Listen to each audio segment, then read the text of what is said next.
Toastmasters, and honored guests. You better do good in school and get a good education. This is the words often spoken by the parents of a young man named Roy.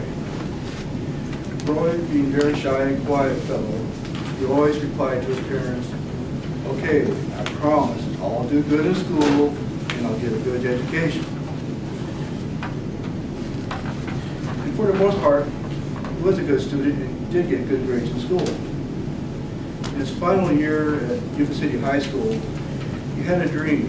He had a dream of going to college and getting a degree. That was his only goal after graduating from high school, was to go to college and get a degree. In the summer of that year, he moved to Sacramento so he could get ready to go to college at Sac State. However, his parents made him promise one more time, promise to do good in school and get a good education. Finally, in the end of August that year, he was living his dream. He was going to college at Sac State and taking classes. He was on cloud nine. He was happy as could be. Several weeks later, he was offered a part-time job at a local hamburger place. He thought, "This is great. Not only am I going to college, I'm going to earn some money on the side. This is really cool. How much better could this get?" Well, over time, he ended up working way more often and studying less and less. So in the second year of college, he had to make a decision whether to keep his job and keep the income coming, or give up his dream of going to college and getting a degree. Well, he decided he'd walk away from college. He wouldn't be a dropout. He'd just simply walk away temporarily on getting his college degree and come back later, very soon. Well, a year later, he got a new job, a good job, a real job, full-time job with benefits at a place called Russell Stover Candies. And Roy thought to himself, "Who needs college? I'm working full-time now, making money. I don't need college anymore. This is great."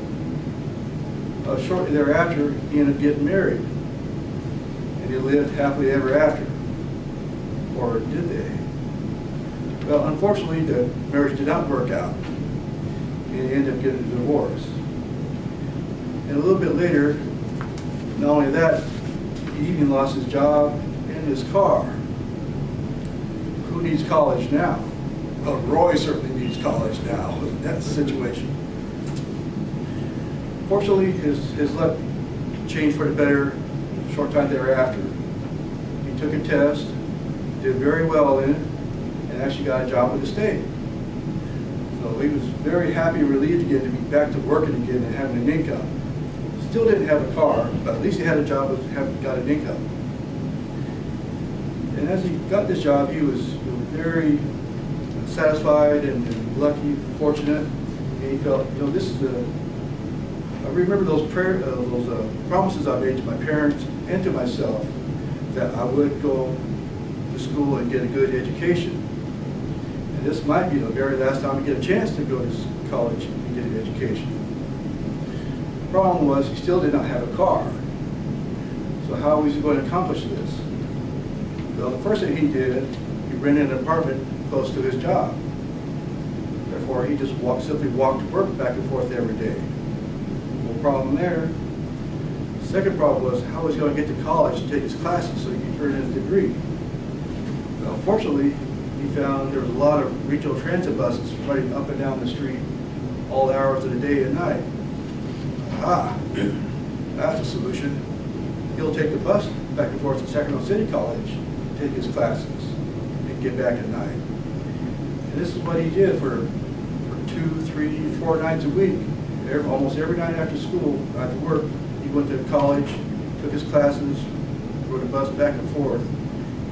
He was so bound and determined to take those classes no matter what, no matter how hot, how cold, or how wet it was. He always got on that bus and went to class, and did his homework, and started all over again the next day. And not only did he do that, he did that almost every single day for the next 2.5 years. He was bound and determined not to stop, not to give up, and never miss a single class. Fortunately, at the end of 2.5 years, he did it. He kept his promise. did good at school, he got his degree. He just didn't realize it was going to take him 12 years to finish. So not only did he keep his degree, get his degree, but he followed his dream and kept his dream of going to college and getting a degree. There is more to the story, but I'm going to say that for another speech. But in the meantime, remember those promises. Do good at school, get a degree, no matter how long it takes. Mr. Postmaster.